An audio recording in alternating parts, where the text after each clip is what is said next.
Il était une fois, dans un village isolé, un petit garçon nommé Doji.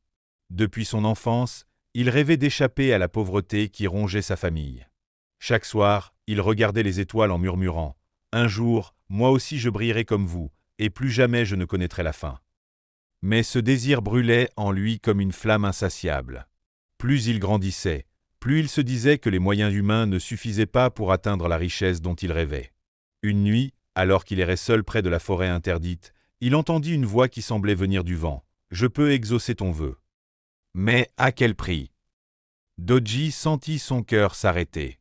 L'air devint glacial, et dans l'obscurité surgit une silhouette vêtue de noir, sans visage, mais avec un sourire invisible qui glaçait le sang.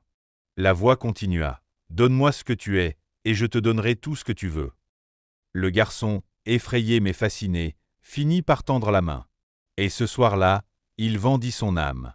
Au fil des années, Doji devint immensément riche. Il possédait des maisons, des champs, des coffres remplis d'or. Mais malgré cette abondance, un détail troublait tout le monde. Ses vêtements restaient toujours usés et déchirés, comme si aucune étoffe ne voulait l'habiller. Ses yeux perdaient peu à peu leur éclat, et une ombre semblait toujours le suivre. Chaque fois qu'il voulait se réjouir, une peur le rongeait. La voix de la nuit revenait lui rappeler sa dette. « Ce n'est qu'un prêt, Doji. Bientôt, je viendrai réclamer ce qui m'appartient. » Le village entier chuchotait sur son sort. Certains le craignaient, d'autres l'enviaient.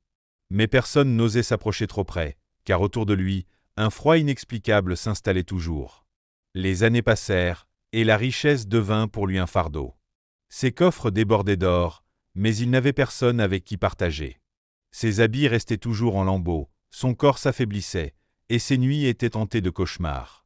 Un soir d'orage, alors qu'il fixait son reflet dans un miroir fendu, il ne vit plus son visage, mais celui de la silhouette qu'il avait piégée enfant. La voix résonna une dernière fois. « L'heure est venue. Tu as eu ta richesse, mais ta vie m'appartient. » Doji tomba à genoux, en pleurant, son or s'éparpillant autour de lui comme des larmes de métal. Mais aucun cri ne sortit de sa bouche. Le lendemain, on retrouva son corps, vêtu de haillons, au milieu de sa fortune qu'il n'avait jamais pu savourer. Et dans le silence du village, une légende naquit. Celui qui vend son âme pour l'or ne récoltera que des chaînes invisibles.